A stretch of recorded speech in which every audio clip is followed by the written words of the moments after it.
नमस्कार। आज हम भारतीय शिक्षा के इतिहास में एक ऐसे मोड़ पर बात करने जा रहे हैं जिसने सीखने सिखाने के पूरे तरीके को ही बदल दिया। जी हाँ, हम बात कर रहे हैं राष्ट्रीय पाठ्यचर्या की रूपरेखा 2005 की। चलिए समझते हैं कि ये बदलाव आखिर था क्या और क्यों इतना जरूरी था। तो देखिए, साल 2005 से पहले की बात है। हमारी जो शिक्षा प्रणाली थी वो एक बहुत बड़ी चुनौती से जूझ रही थी। हो ये रहा था कि बच्चे ज्ञान के बोझ तले सचमुच दबते जा रहे थे और जो सीखने का मजा होता है ना, वो कहीं खो सा गया था। यहीं से एक विचार सामने आया, शिक्षा बिना बोझ के। और इसी एक सोच ने एक नई राह दिखाई। तो सबसे बड़ा सवाल यही था कि आखिर सीखने को एक बोझ से एक मजेदार अनुभव में कैसे बदला जाए। एनसीएफ 2005 ने इसी सवाल का जवाब देने की कोशिश की। और ये सिर्फ कोई पॉलिसी डॉक्यूमेंट नहीं था, ये शिक्षा में एक क्रांति लाने का मिशन था। आगे हम क्या क्या देखने वाले हैं। सबसे पहले बदलाव की जरूरत क्यों पड़ी, फिर इसके पीछे के मार्गदर्शक सिद्धांत क्या थे, इसने क्लासरूम को कैसे बदला, सिलेबस और एग्जाम्स के बारे में क्या नया सोचा गया, और हाँ, ये हमारे लोकतंत्र के लिए क्यों जरूरी है। आखिर में कुछ ऐसे सवाल जो आज भी हमारे लीडर्स के लिए बहुत अहम हैं। तो चलिए कहानी की शुरुआत से शुरू करते हैं। समझते हैं कि भारत को एक नए एजुकेशनल फ्रेमवर्क की जरूरत आखिर महसूस हुई क्यों। ये जो टाइमलाइन है, ये हमें दिखाती है कि ये बदलाव कोई एक रात में नहीं हुआ। इसकी नींव 1986 की पॉलिसी में ही रख दी गई थी। फिर 1993 में आई शिक्षा बिना बोझ की रिपोर्ट, जिसने असल मुद्दों पर सबका ध्यान खींचा। और इन सब कदमों ने मिलकर 2005 के इस क्रांतिकारी फ्रेमवर्क के लिए रास्ता तैयार किया। इस पूरे बदलाव की कमान संभाली प्रोफेसर यशपाल जैसे महान विचारक ने। लेकिन पता है, जो बात इसे सच में खास बनाती है, वो है 21 नेशनल फोकस ग्रुप्स का इसमें शामिल होना। अब इसका मतलब क्या हुआ? इसका मतलब ये है कि ये जो पॉलिसी बनी ना, वो सिर्फ बंद कमरों में नहीं बनी। ये देश के कोने कोने से आए टीचर्स, एक्सपर्ट्स और आम लोगों के विचारों और उनके तजुर्बों का नतीजा थी। इसी वजह से ये इतनी जमीनी हकीकत से जुड़ी हुई थी। चलिए अब सीधे एनसीएफ 2005 के दिल में उतरते हैं और उन मार्गदर्शक सिद्धांतों को समझते हैं जिन्होंने भारतीय शिक्षा की दिशा ही बदल दी। ये 5 सिद्धांत, ये इस पूरे फ्रेमवर्क की आत्मा हैं। ये सिर्फ नियम नहीं है, बल्कि एक नए एजुकेशनल दौर की शुरुआत का ऐलान थे। आइए एक एक करके इन्हें समझते हैं। पहला सिद्धांत, ज्ञान को किताबों से बाहर निकालकर असल जिंदगी से जोड़ना। जरा सोचिए, ऐसी पढ़ाई जहां फिजिक्स के नियम पार्क के झूले में समझ आएं और मैथ्स बाजार के हिसाब किताब में, मतलब जो सीखा वो काम भी आया। दूसरा सिद्धांत, और ये बहुत जरूरी है, रटने वाली आदत को पूरी तरह से खत्म करना। मकसद था ऐसे स्टूडेंट्स तैयार करना जो सिर्फ फैक्ट्स को रटे नहीं, बल्कि सोचें, सवाल करें और खुद अपना ज्ञान बनाएं। ये क्या है से क्यों है और कैसे है की तरफ एक बड़ा कदम था।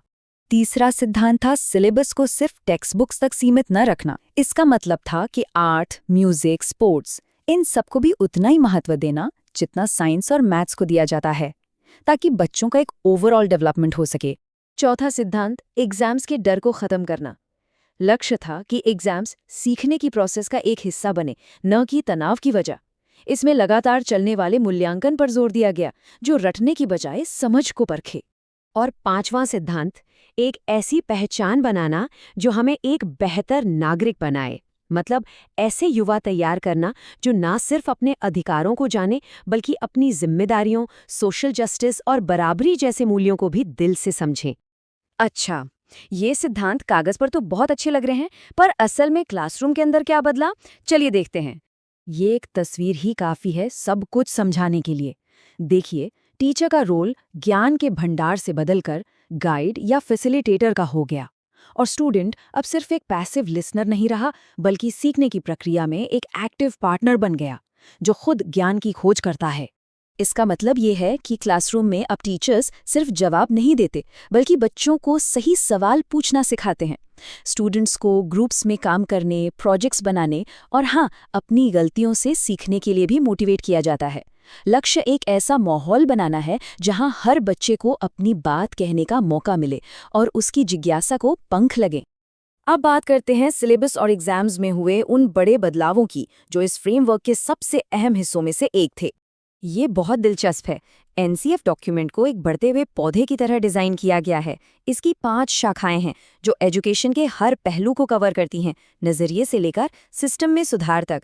ये दिखाता है कि शिक्षा एक जिंदा और लगातार विकसित होने वाली चीज है। तो 3 बड़े सुधार क्या हुए? पहला, सिलेबस का बोझ कम किया गया ताकि स्टूडेंट जरूरी कॉन्सेप्ट्स को गहराई से समझ सकें।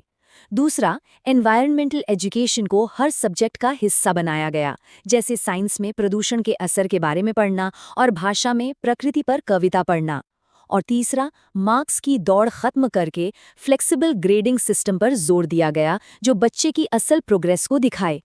पढ़ाई का मकसद सिर्फ एकेडमिक ज्ञान हासिल करना नहीं होता। चलिए देखते हैं कि एनसीएफ 2005 ने इसे हमारे देश के मूल्यों से कैसे जोड़ा।